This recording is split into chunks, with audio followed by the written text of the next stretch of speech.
And please help me welcome again Miss Angela Allen.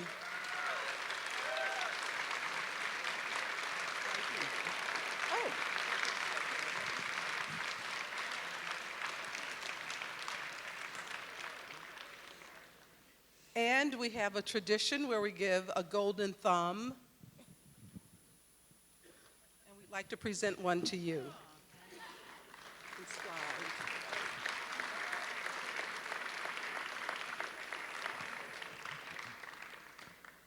But we're going to take it and have it delivered to you in England.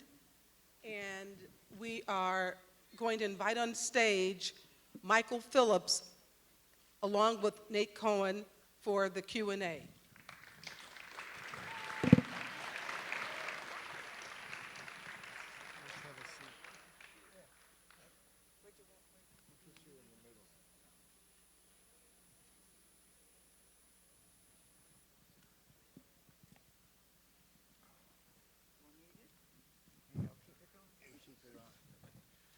Oh, so what memories did that bring back? Well, a lot. And I must say, I may be biased, but I think it still holds up as a very good film.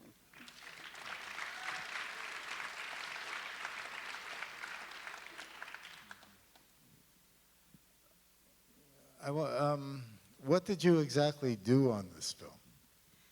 Well, I was on, because I was the youngest member of the unit, I think. I was actually on the second unit, and I spent about 3 weeks in the sewers. We shot a lot of plates for the end, bits of it. We also did the Pussycat. Our unit used to get the Pussycat. Because there were many of them. They didn't all respond, and we'd try them out on every type of fish food or whatever. Some did have another idea and to make it do something. And so when nothing else to do, we'd get a cat and shoot a few more feet on the film. And we also we did do the end shot where she walks past him. And that one, originally she started much, much closer. And Carol said, no, put her back a bit further, Guy. And then the next take he'd go again, bit further still, until the last take, which is the one they've used, where she has to really walk. And then he insisted on using that shot, and there was no coverage at all. He insisted that was going to be the end of the film. I've read that, now you tell me if this is apocryphal or true, I read that the director, Carol Reed, had 3 units going in the Vienna portion, the day shoot, the night shoot, and the sewer shoot, and he supervised them all and was getting roughly 2 hours of sleep a night. Yes, Carol, well, there weren't really 3 units, there were 2, because at the very beginning there was a unit, the Austrian unit, who shot the sort of body in the canal and the shots of the guards going around, because it was, a 4-part city. They shot that at the beginning, and there was an Austrian cameraman called Schneeberger, I think, if I'm right.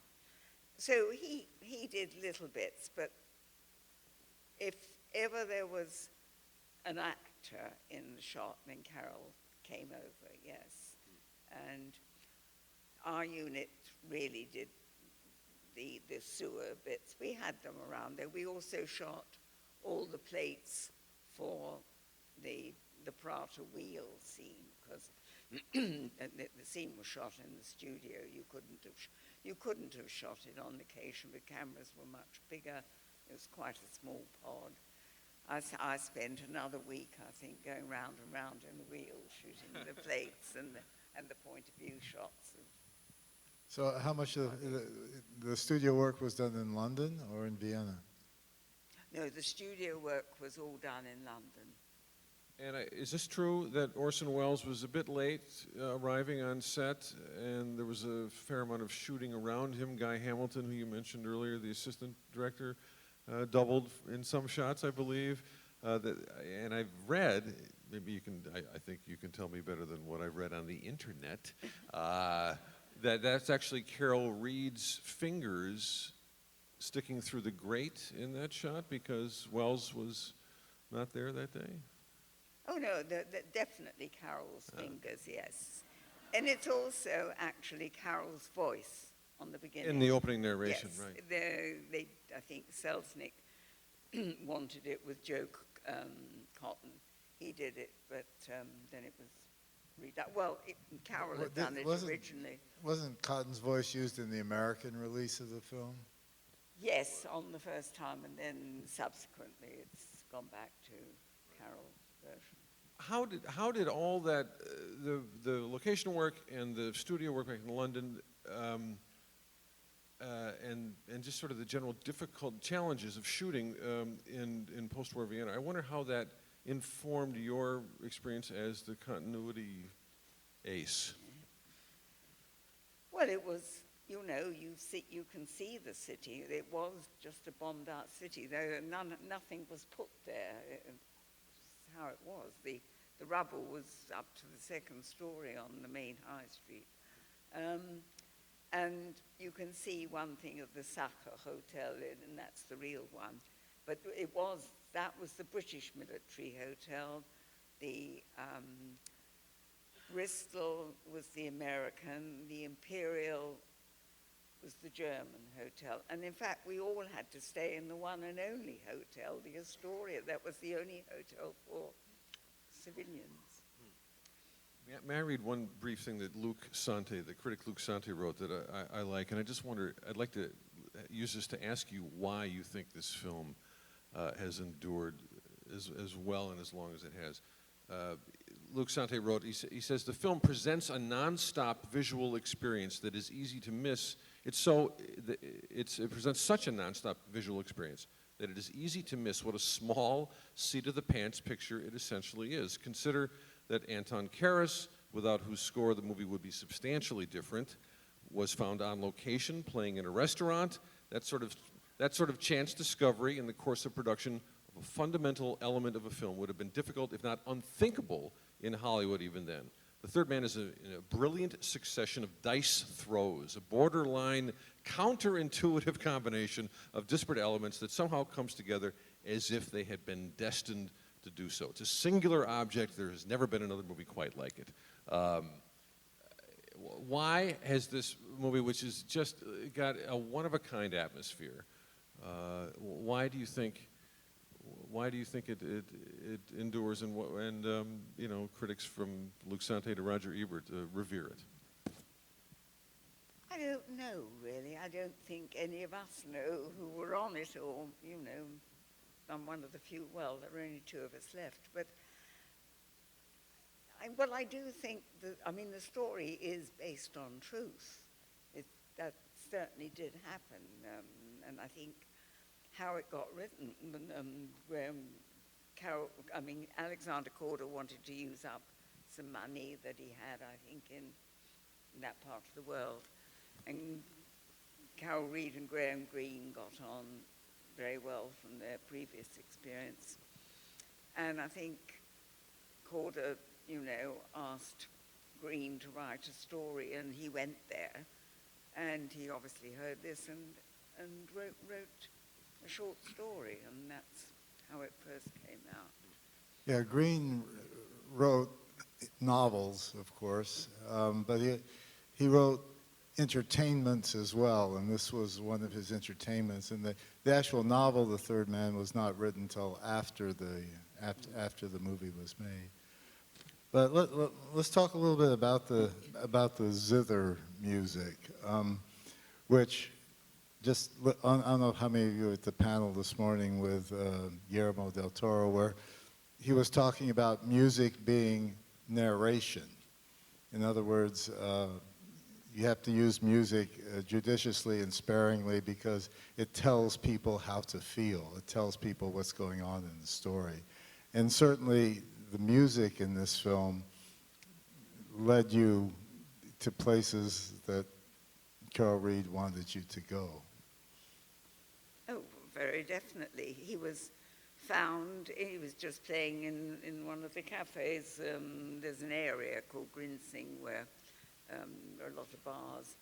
And Carol had been in there one evening having a drink, and this is the first time he'd ever heard, as if he didn't even know what it was. And he'd said he'd heard this music, and Guy found him, sort of traced which cafe he'd been in, and they got him down to see Carol.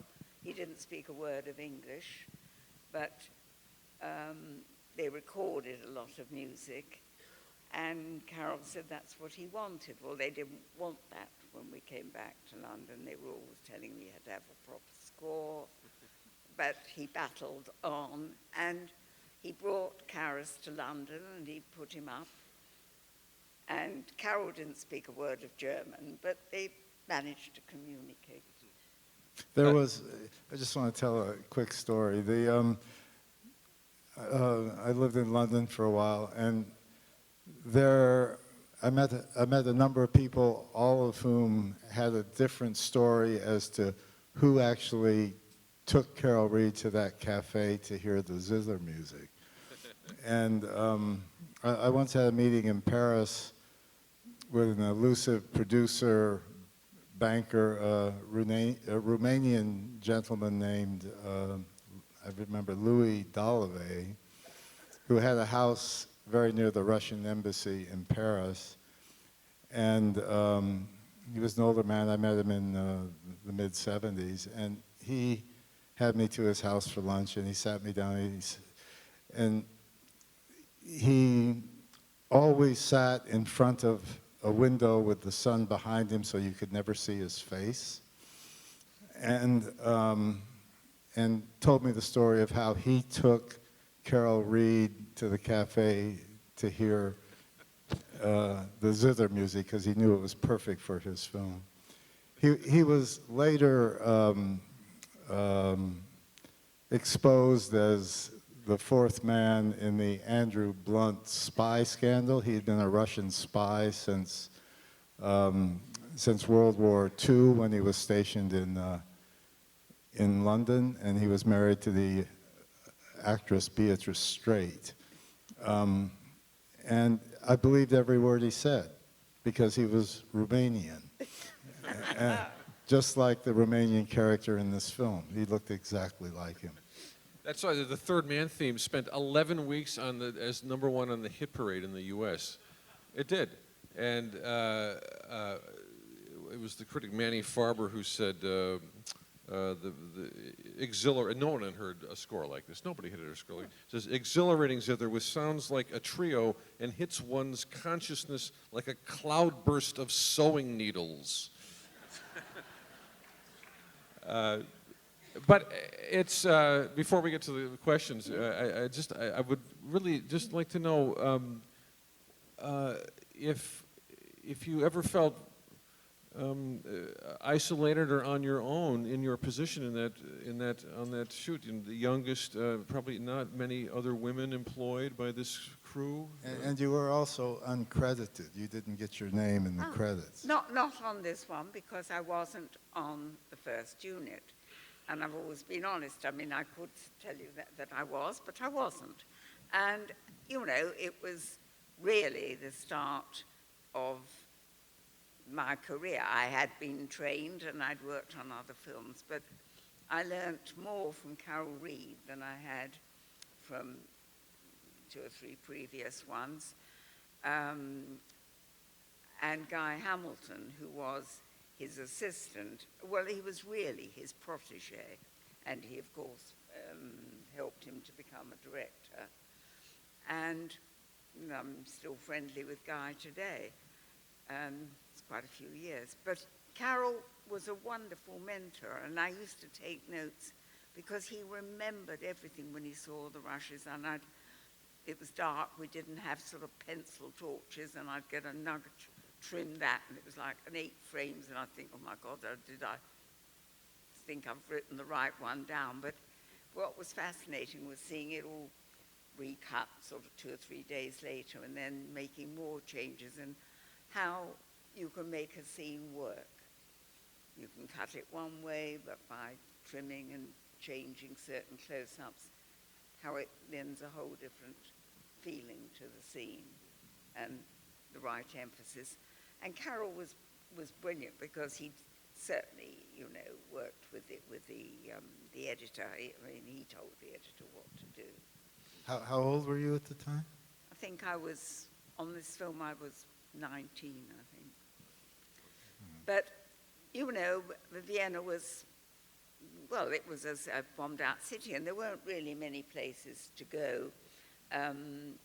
Very few restaurants were open. But the sort of, just to give you a funny story, with the night we all arrived from England, and they took us to a restaurant, and they served Wiener Schnitzel and stuffed things. And the English said they refused to eat meat done up as fish. And that was, you know, the story that used to go on about this picture. The English are not going to eat meat done up as fish, because they'd always had fried fish. And then also, yes, it was difficult getting Orson Welles. He was playing games with the company, and, you know, they'd send somebody to get him. He'd say he's in Rome, and they'd go to Rome, and he'd flown to Paris, and then it was all sort of things. And the first time he went down the sewer to do the first shot, and he saw the whole crew eating bacon sandwich or whatever, and he was so outraged and thought it was so unhygienic that he wouldn't go down again. And and they had to build the sewer Back in London. Back in London. Yes, they did a lot of shots with doubles in the real sewer, but he would never go down the sewer again. So that's really the trick to becoming a film immortal like Orson Welles. You have to be elusive and 2 weeks late getting there, and then cause such a fuss that we're still telling stories about him today, right? How much influence did Orson Welles, if any, have over on the look of the film? The angled shots, the wide angles? None whatsoever. And he has traded, yes, he even gave an interview, I gather, which I haven't heard, but Guide has, and is outraged by it, saying that he directed the picture. Well, as you can see, he's only in it, you know, for very little time, and no, he had absolutely nothing to say about how the film was shot.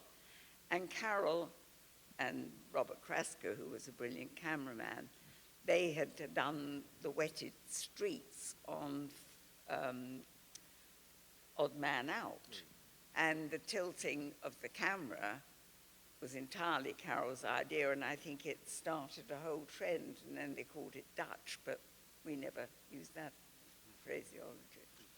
But Orson Welles is credited with that one line in the film? Oh, yes, cuckoo clock. And, you know, there's been many disputes, but on the video, there is an interview with Graham Greene from the Beeb, and he was asked, you know, the question, did you really write the script, or did Orson Welles? And he was very, very adamant, except, as he said, the cuckoo clock line and a couple of others, because he was giving Carol a very hard time that day and not learning the lines that had been written and messing them about and coming up with new ideas. Yes, that was not an easy scene for them to shoot. Did you meet Orson Welles on this shoot? Yes, I mean, I met Orson Welles on the shoot. I actually shot with him, you know, on 2 films later on with John Huston. But he wasn't,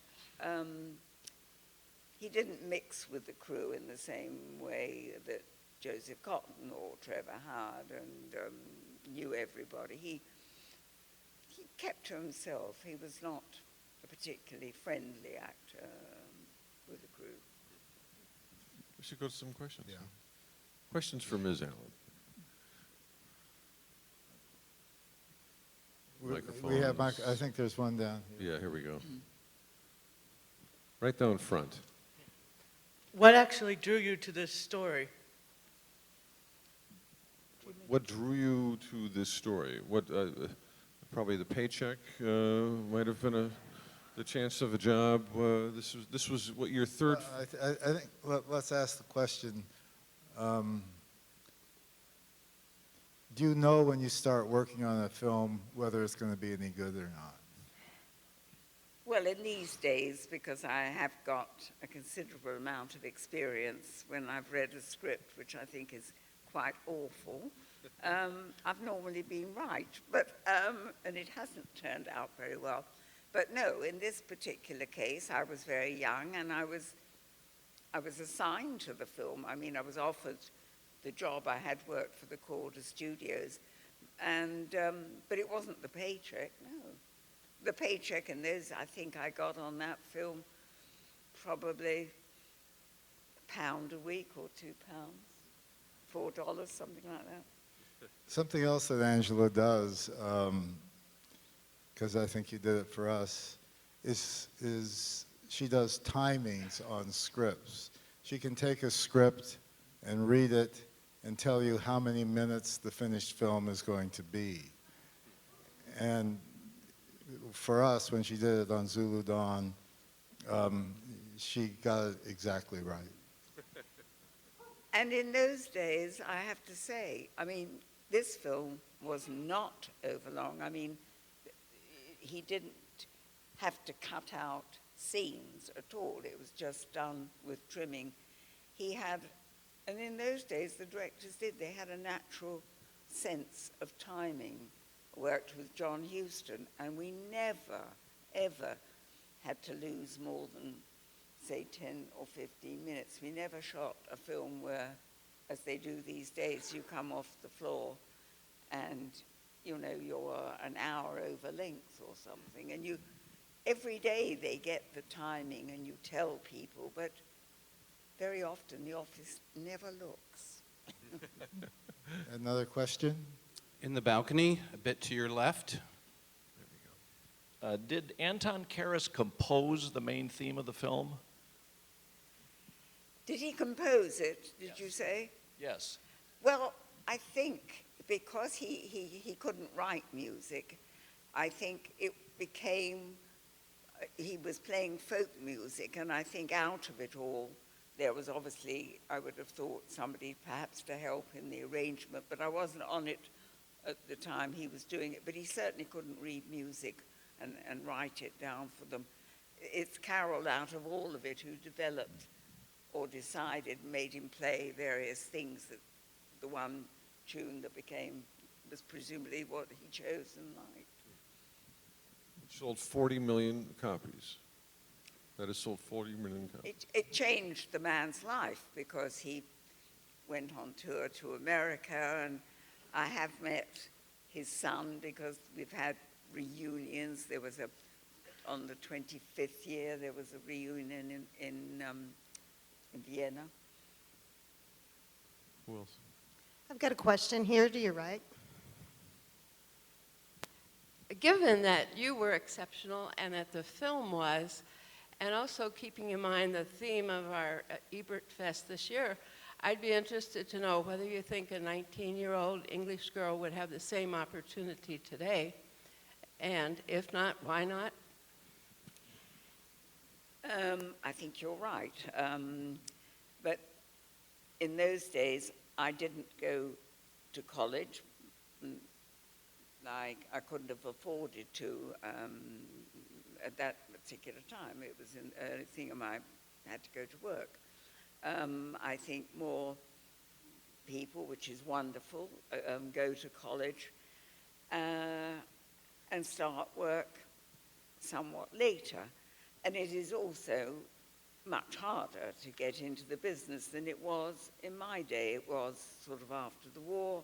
Jobs were easier to find, or, I mean, I literally, to get into the industry, went knocking on doors, and I hit one door that said, well, yes, we're making a film if you get yourself to the studio, which I didn't even know where it was. you know, you might find a job. And I literally did. That was how it happened, which is something you can't do today. Were there certain jobs that were women's jobs and certain jobs that that women weren't allowed to do at that particular time? Oh, yes, there were only, I mean, the script girl continuity, as we were called, were all women in England. There were a few men in America, but it was very hard for a woman to be anything other than a secretary. Say a cutting room assistant. There were about 2 women editors, I think, working, but there were certainly no women in the camera or sound departments. The equipment, may I say, also was very much heavier, and I'm not sure that, you know, some of the women would have been able to carry it. Who else? Is there another hand? Microphone coming. This question over here. Yeah, right there.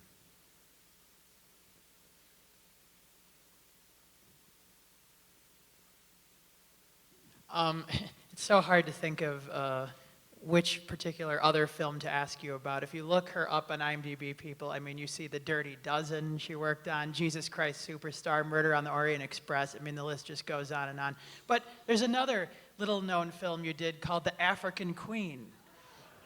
And, yeah, you can applaud that. But I just have to ask a little bit about the challenges of your job when you, I mean, I've heard about the location shooting on that, just sounds so challenging. So you tell me just a bit about that experience. What, the African Queen? Yeah. Yeah, well, that was certainly a challenge. That was, you know, into Africa. We were flown out there, and we lived in a camp that had been literally hacked out of the jungle. You slept in a kind of dormitory. You had to sort of clean your teeth and wash outside. The shower was, well, it was a bucket, and somebody with a piece of string, and a native would come and fill it up with water when you were in there or not. And I always remember the water was red. And the first night I was in this camp, I woke up and I was sort of bitten from ankle to groin, and I thought, oh, I can't go back to England and everything like this. But, you know, we all got used to it, and, you know, we all mucked in. And I even had to, at the end, I had to double bringing the boat down the Murchison Nile, because the 2 of them had been finished, actually, in Africa, so they'd gone home. But we You needed doubled the for shot. Katharine Hepburn? Yes, I doubled with in the long shot, and I only was allowed 1 rehearsal with the captain to telling me, you've got 3 feet on the left and the right, or otherwise there were the biggest crocodiles I've ever seen in my life lying there sunbathing, and you can't go there because otherwise you're going in the mud. Well, you know, I was stupid, I was young, so I did it. And, you know, it was all great fun. We all, in those days, you wouldn't find the artists doing it now. We all lived on a boat. There was certainly no hotel, which was parked on Lake Albert at the base of the Murchison Nile. And there was literally nowhere to go because you were just stuck there. So we all had to get on with each other. How long were you there? Oh, I think we were in Africa. Well, we went from the Belgian Congo, where we started shooting. Then we went to Uganda for the Lake Albert, and where we burnt the village. That was, so we went to the 2 places, and then we were back in London, because you couldn't put anybody in the water, so we had to do it in a tank for Bogey and Katie getting in the water. Otherwise, they'd have been eaten by the crocodiles or got bilharzia. I think we have time for a couple more questions. We are right in the middle. Here? Here we are in the stripes. One of you two on stage made a joke about a secondhand account that you found on the internet. And that stuff is so easy to come by today, just from anybody saying something by mistake or something like that. But the amount of experience and years that you've been working on film, I'm sure that there's hundreds of stories and hundreds of things that aren't recorded anywhere. So I was hoping that you'd be able to share something that isn't practiced or has changed significantly working in film for so long that you miss, that's no longer practiced, and something that has been occurring more recently that either you don't like or you're happy to have that available to you. Well, in certain respects, you could say the job has become easier. When I started, the Polaroid camera hadn't been invented. So when that was invented, that was a great help. One had to sketch the set out with all the props, and my attempts at drawing are incredibly bad. I mean, I even have to label my own, but it's a table or a chair. Why don't you just take a quick second and tell what a script supervisor does? What is the job? Well, I can't do it in 2 minutes, but it's a job where you have to notice all the details. I mean, you've got to make sure that people are in the right clothes, worn exactly the same way, how many buttons are undone, but also the dialogue, which way people should be looking, and, you know, if the director puts the actor on the wrong side of the screen before you shoot it, well, I mean, well before you shoot it, you have to tell him. So it's a detailed job, and it's not something, it's not a job where you can say, oh, I've got a date tonight, you know, I want to finish. You know, and you can't even, you need to put your hand up to say, I want to go to the bathroom, because, you know, if they're shooting very quickly, you'd miss the shot. No, you've got to be devoted to it, and in my case, I still do have a passion for it, and I suppose that's perhaps why I got on well with Houston. I mean, I cared about what I did. He knew I knew his style, so it was like a shorthand. He didn't have to say things. And, you know, I have been very lucky. I've worked with some fascinating directors and met some, you know, amazing people. Out of all the films you have worked on, do you have a personal favorite of the films you have worked on? I don't think I'm often asked this question. No, I really don't think I can say I liked one. Out of all the films I worked on, one was my favorite. Not every film had, shall we say, wonderful memories, but most did. And, you know, I suppose my early ones, like The Third Man, An African Queen, because it was right at the beginning and they were going to strange and exciting places for me, and certainly gave me the desire to travel, and I've been very lucky. Did you work on The Man Who Would Be King? Did you do Yes, that? I did, and that was sort of one of my favorites. I'd always liked the story, the Rudyard Kipling story. And we couldn't go to Afghanistan. John would have liked to have done, but they were having wars then, and the insurance would have never let him. So we went to Morocco.